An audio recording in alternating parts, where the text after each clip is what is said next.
Hey everyone, Corbin Hostler here.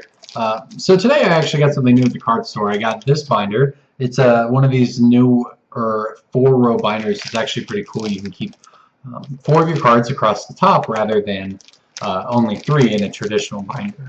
It's definitely an upgrade to the three-ring binder that I've been using for probably the last, I think, 7 years that I've been playing Magic. I kept Pokemon cards in it when I was a kid and eventually transitioned into Magic. So it's lasted a long time, but it's certainly not very easy to carry or pack. You know, those binders, the big ones, are kind of slanted along the top, and they have thick pages and thick rings in them. They're, you know, really not as usable as something like this new one here. So that said, I'm not here today to talk about which binder you should use. There are a ton of other videos out there that have gone into great detail about which ones are best, and there's no need for me to really retread that ground. Instead, what I am here to talk to you about is what to put in your binder. You'd be amazed how many people I meet who don't even use a binder. Maybe they just have a box full of cards. Maybe they keep them in a holiday box. Maybe they just have them in a deck box, or they're just strung out at home in a file cabinet or something like that. I hear all kinds of stories and all kinds of methods. Really, though, this is crazy for a couple reasons. First of all, it makes it super difficult to actually find anything in particular because you won't know where anything is, and eventually you have too many cards to find it. But more than that, it's horrible for your cards.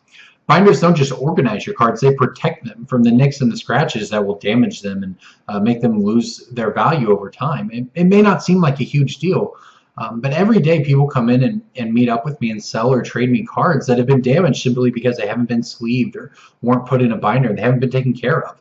It makes them significantly less, and I hate to see it because it's so easily avoidable. So first things first, if your friends or you out there don't use a binder, bite the bullet, pick one up. It's a great investment. It's worth doing. So next up, the question is, what should you put in your binder?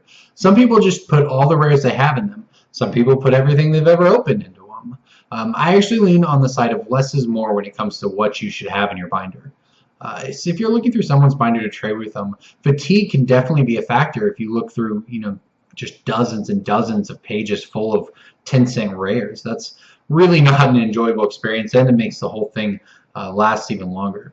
I think it's a better idea to just put what you consider important stuff in your binder, whether that's cards you're building to put towards a deck or something like that, or if nothing else, cards that are played in Commander or in Standard or Modern. Put all those in there, and if you want to put the rest of your rares that don't see much play and you know, or just 10 cents, just put the dozens and hundreds of Moon Silver spears and stuff like that in the back or in a different place.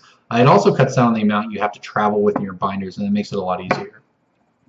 So another trick is that if something is not for trade, don't actually put it in your trade binder.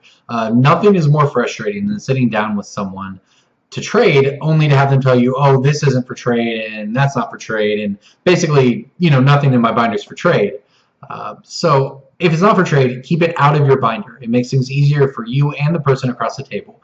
Put it in the back, take it home, put them in a different colored sleeve, something that people know so you don't have to, you know, just constantly ask each other and go back and forth on that. It's a couple tricks that I think make having a binder something that makes your collection and trading and really everything in Magic a lot easier than any other method. There's a reason that, you know, this four-row binder and things like that are just great for the game. So those are the tricks and tips that I have for some of the newer players I know who watch these videos. So I hope that, you know, New World, you know, were able to get something from this video. So thanks for watching, guys. Remember to subscribe if you want to see some more videos. So again, thank you.